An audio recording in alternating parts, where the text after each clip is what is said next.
Kinulong po ni nanay si Scarlett sa bodega. Ha? Anak? Anak? Walang iya talaga yung tita mo. Anak, sorry kung ngayon na ako nagpakita. Pinakulong kasi ako ng babaeng yan! Deserve mo makulong! Ikaw ang ikukulong namin dahil child abuse ang ginagawa mo. Ano? At hindi mo na din makukuha ang 50% ng mana. Hindi pwede! Nay, masaya ako na nandito ka na. At hindi na din tayo maghihirap dahil sa pamana ni tatay. Masaya din ako, anak. Siyempre kasama ka dito sa Manta.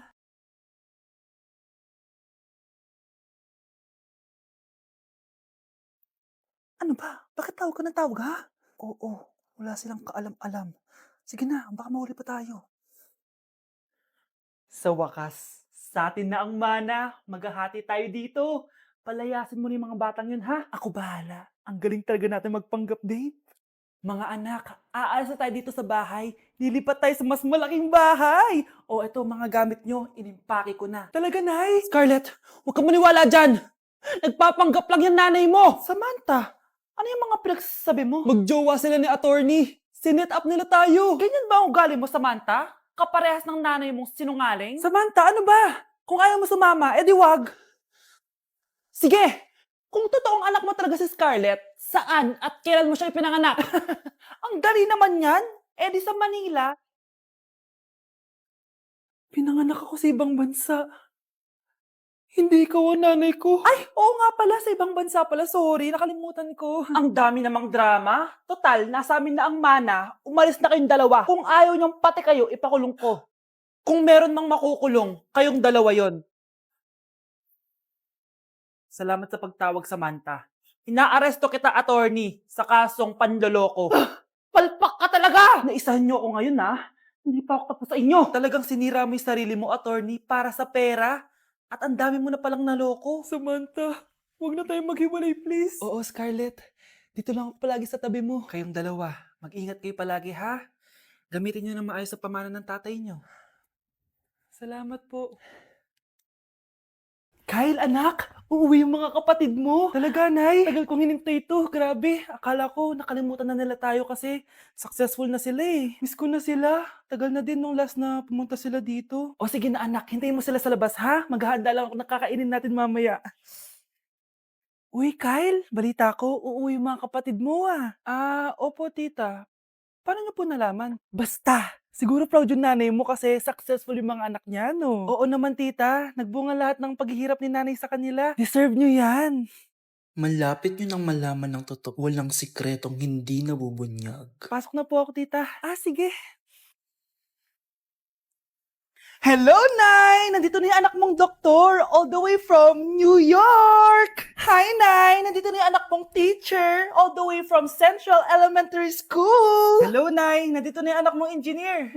Naiyak naman ako. Nakumpleto din kayo magkakapatid. Sana nakikita to ng tatay niyo. Masaya ako na nandito kayo, ate, kuya. Sana maging successful din ako na kagaya niyo. O siya na, kumain na kayo ha? Galing pa kayo sa malalayo eh. Wow naman, Mare. Bigatin na yung mga anak mo. Saya-saya. Oo naman, Mare. Ilang taon din akong kumayod para mapagtapos lang sila. Pero worth it naman, di ba? Teka, Mare, para mas masaya, may kailangan kang malaman. Ha? Ano to, Mare?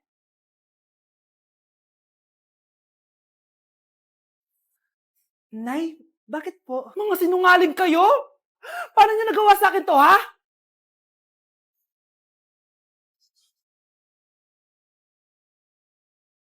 Okay, class. Oh, Jessica, buti pumasok ka pa. Ang dami mo na miss na quiz. Bagsak ka na sa akin. Nagbakasyon ako. Na-stress kasi ako sa'yo. Ang dami mo kasi pinapagawa. Aba, bakit? Hindi lang naman ikaw yung pinapagawan ko. Lahat kayo. Ano ka dito, prinsesa? Oo. Sa bahay namin, ako ang prinsesa.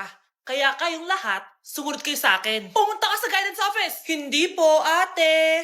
You go to the principal's office. Tandaan mo, kami ang nagpapasahod sa'yo, di ba? Ano nangyayari kay ma'am? Hala si ma'am! Ang ganda-ganda ko na naghanap ka pa ng iba. Hala, heartbroken ata si Cheska. This sir, feeling main character kasi. Tumatawa ka? Masaya kayo, ha? Kapag heartbroken ako, bawal maging masaya. Ano naman kung heartbroken ka? Pakinamin. Oh, come on, Samantha. Hindi mo pa naman na-experience sa magka-jowa. Kasi walang nagkakagusto sa mukhang yan. Hi! Hi! Ako pala si Scarlett. Bago lang ako dito. Oh, pake ko. Tsaka tanggal mo nga yung makeup mo. Dapat ako lang yung maganda dito sa school. Sino ka ba para utusan ako? Feeling main character? Kadiri? Anong sabi mo? Mag-sorry ka sa akin! Sorry! Not sorry. Tsaka mukhang asin kapag may ibubuga ka na. Nakahanap din ng katapat si Cheska. Walang yatong babaeng to. Ako ang main character dito sa school. Bye! Humanda ka sa akin. Anak, sigurado ka na bang itutuloy mo yung pagpunta mo sa ibang bansa? Huwag ka na malungkot, Nay. Kailangan ko magtrabaho doon. Para sa inyo ni Kyle. Ate, mamimiss ka namin. Basta anak ha, palagi kang mag-iingat doon. Kapag inaabuso ka nila, tawagan mo lang ako. Ano ka ba, Nay? Think positive lang tayo, ha? Sige na, baka malate pa ako sa flight ko. Bye-bye na, mamimiss ko kayo. Bye, anak. Nay, tumatawag si ate. Talaga? Hello, anak. Kamusta ka na? Nay, nakuha ko na sweldo ko. Nagpadala pala ako sa inyo, ha? Kumain kayo sa labas. Salamat sa binigay mo, anak, ha? Okay ka lang ba? Kapag may problema ka, tumawag ka lang, ha? Opo, Nay. Mababait yung mga amo ko. Huwag ka mag-alala. Nay, may pinadala si ate, oh. Nakamaleta pa. Surprise, Nay! Mga damit at sapatos yan para sa inyo. Siyempre, may chocolate din. Naku, anak, nag-abala ka pa. Pero salamat, ha? Sana inipon mo na lang yung pinanggas mo dito. Okay lang, Nay. Tinaasan nga nila yung sweldo ko kasi magaling daw ako maglinis ng bahay. Sige, anak. Galingan mo palalo, ha? Wow, ang daming laman! Bakit di sumasagot si Scarlett? Baka busy. Anak, tumawag na ba ate mo? Ilang araw na siyang di tumatawag ah. Nay, may tumatawag. Ay, salamat sa Diyos, tumawag na. Hello anak. Nay, may pinadala ulit sa ate. Ang bigat. Ano? Anong nawawala? Ano kaya naman nito? Hello? Hello?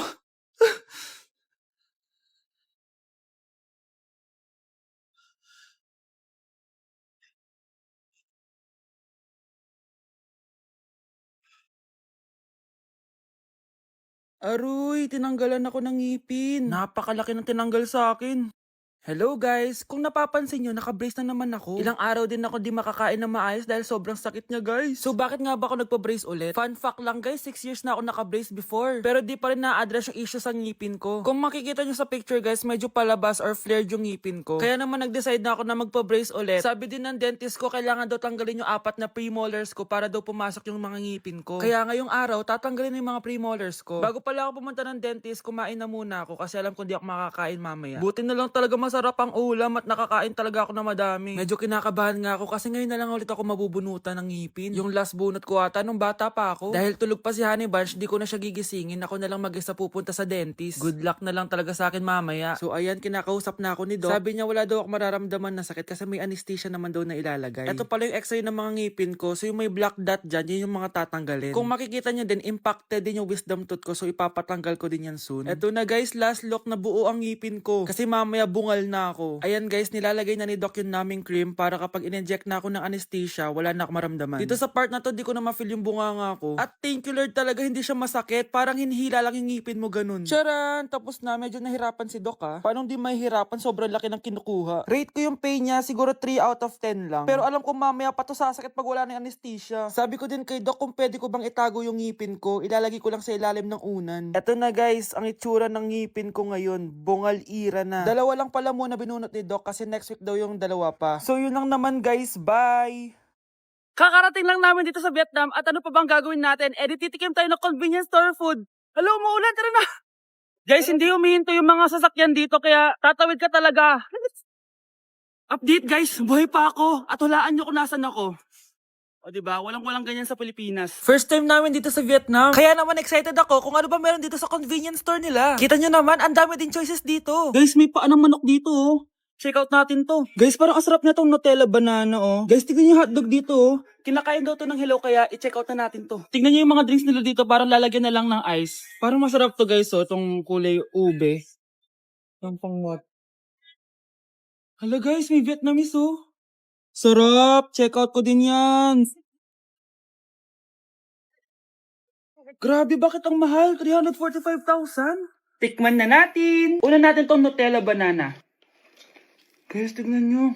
Masarap siya. Bilhin nyo to guys. 10 out of 10. Next natin tong Thai chili paste and chicken floss. Let's go. Medyo malansa siya guys. Ito yung nasa loob niya. Sarap. 10 out of 10 din to, guys. So, ito daw. Tingnan natin. Puro laman. Oo nga. Sobrang sarap, walang eme. Sarap. Ano naman ito, pusa? Sorry. Oh, ay. Ala, sarap nito. Sarap niya. 1 million out of 10! Next natin tong hotdog nila na hindi na niluluto. So, ganito siya, guys. Pinil ko lang siya. Ang sarap! 9 out of 10 to sa akin. Next natin tong mix na spicy Korean chicken. Ayan, ganito yung itsura niya. Sarap siya. Gusto ba? Sarap kaya. 8.5 out of 10. Masarap siya. Next natin tong Changarotsyong na chicken feet or paa ng manok. Chicken feet talaga siya. As you can see, boneless siya. So, wala na ata siyang obo. Boneless siya. Yan, guys. Hindi pala siya boneless. May buto siya. Oh. Ayoko siya. 2 over 10 lang siya talaga, guys. Okay, next naman itong mga barbecue nila. Yan, iba't ibang flavor siya. 6 over 10 lang to sa akin. Okay guys, next ito, parang chicken ata. May lasa siyang efficacent oil. Ayoko to. 3 over 10 lang to sa akin. Ito guys, medyo spicy. Oo nga, lasang speakers oil. Okay lang naman, 4 out of 10. Okay, next itong empanada nila. Based sa texture na para siyang hopya. Tama nga ako guys, lasa siyang hopya. 5 out of 10 to sa akin. So last but not the least, etong leche flan nila. Ban flan yung pangalan. So wala sa binigay na kutsara. Para siyang leche flan na hindi sobrang tamis. So 7 out of 10. So yun lang naman guys. Kung gusto niyo ng part 2, comment lang kayo dyan. Bye! Anak, nakita mo ba yung cellphone ng tatay mo? Nilagay ko dun sa loob ng kabaong niya bago siya ilibing. Ba't mo naman ginawa yun, anak? May mga importante laman dun. Baka sakaling buhay pa siya para matawagan niya ako. Ay, Diyos ko talaga tong batang to.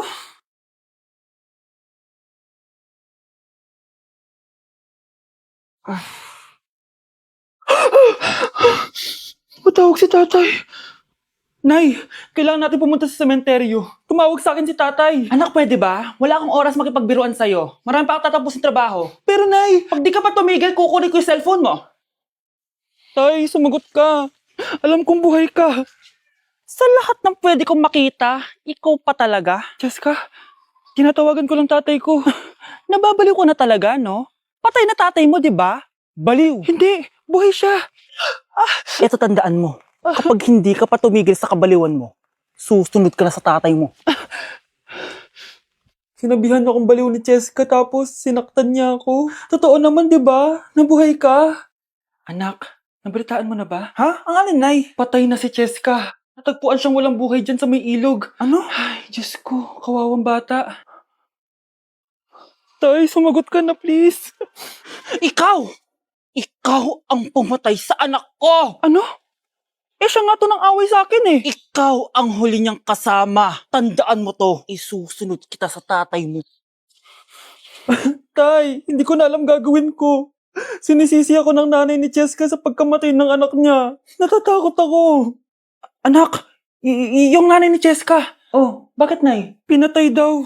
Binitin sa may puno. Ano? Nakakatakot na dito sa barangay natin, anak. Sinong pumapatay sa kanila? Nay, may tao. Sino po sila? Magandang araw po. Ako po si Detective Jason. Ako ang may hawak sa investigation case sa pagkamatay ni Cheska at ng kanyang nanay. Bakit kayo nandito? Dahil dito.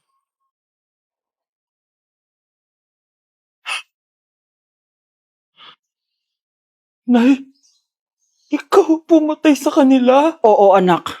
Narinig ko lahat ng mga sumbong mo sa tatay mo. Cellphone ni tatay. Pinangako ko sa tatay mo bago siya mamatay na poprotektahan kita.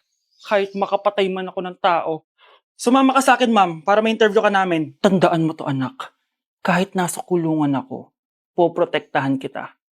Tumawag ka lang.